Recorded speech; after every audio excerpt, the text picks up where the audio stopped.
Comparison, the thief of all joy.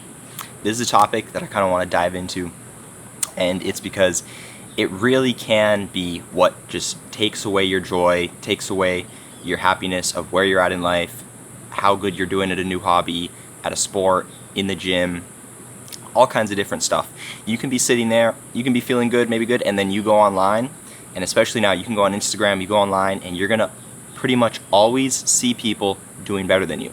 When you, in pretty much anything you do, unless you are the best at the very top of that in the world, there's somebody doing better, and if you compare yourself to them, you're probably gonna feel slightly shitty about yourself. You know, you could be working out for a few years, feeling really good, and then you go online, and if you're comparing yourself to someone who maybe has been at it 20 years, crazier physique, crazier genetics, and you're just like, you could feel completely down about yourself, whereas you might actually be making really good progress. And this is why I think that filming yourself and capturing when you're starting off at something, when you suck, when you aren't good, not necessarily to post it, not to share it, even if it's just for yourself, maybe one day you share it, but mainly for yourself, because then you can look back, you can look at that and compare your progress. For example, the first time I ever tried a bench press, my dad was like, you should film this, you know? And at the time I'm thinking, you know what, I mean, okay, whatever, I've never tried this, I'm just gonna try out this new exercise. And the first time I ever did it, didn't have the strength or the coordination and balance to get up. It was, I believe, 85 pounds. It was the bar with two 10s on each side. And at the time, it was kind of embarrassing. I was pushing the bar up, and then I, just pushed it the wrong direction, almost dropped it on myself. Thankfully, my dad was spotting me, and he was able to catch the weight. But I remember at the time not thinking much of having that clip. But now, all these years later, I'm so glad I have that clip to look back on, because I can see, it just kind of reminds me where I started and how things are coming along. And this works really well for the gym and stuff because you can see a difference, but I think it's also great for any type of other hobbies. I have footage of maybe the first time rock climbing, or the first time doing like a striking class, or the first time, and I always wish that I had even more. And you don't think about it that much in the moment because you're just kind of in the moment, you're not that good, you just want to improve. But I feel the more time goes on, the more you can appreciate having that footage and that to look back on to compare how far you've come. And I think that's the best way. Nothing's wrong with of course, we're all going to see people doing better than us. You can try to get some motivation from that, try to take something away from that to help you. But try to not get too caught up in the comparison game where you're comparing yourself to other people. I know it's hard.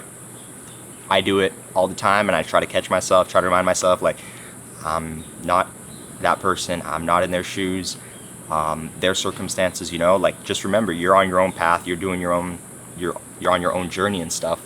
And when you look at it like that, it's a lot easier to, like, feel good about the progress you're making, how you're doing, as long as you are taking the steps to improve. With the gym, if you have some footage of the first time you lift some weights, the first time you get into it, and then you could work out for a few months and you won't see the progress day to day, but then when you compare it to those first clips, you might be like, oh wow, I can totally see the progress. And even whether it's pictures, I think videos are better because you can really see. Pictures also work and stuff, but it's mainly for yourself. And then sometimes it can be cool to later down the road kind of share where you started and where you are now. Wow, it is really hot out up here. But this is just a topic that was kind of on my mind. Just kind of wanted to talk about it a little bit. And curious to hear what you guys think, what you have to say. And just remember, it's me versus me. It's you versus you. That's really the only thing you should truly be comparing yourself to. It's okay to kind of draw motivation and stuff from what other people are doing, what's going on in other people's lives and stuff. But just also remember that, for example, with training and hitting the gym, maybe you are able to work out 2-3 times a week, and that's what fits into your schedule. It's not a fair comparison to compare your gym progress to someone who works out and trains 6 days a week, has meal prepping, meal planning, and their entire life revolves around that main focus. It's not a fair comparison because maybe they aren't doing all these other things that you do in your life, so it just isn't a fair comparison. And that's why really just comparing to where you came to yourself in the past. And then also this also kind of keeps you wanting to better, wanting to improve yourself. If you just go and compare yourself to someone doing way better than you, it's just like, it's easy to just feel shitty about yourself, and like I feel like I'm not making any progress.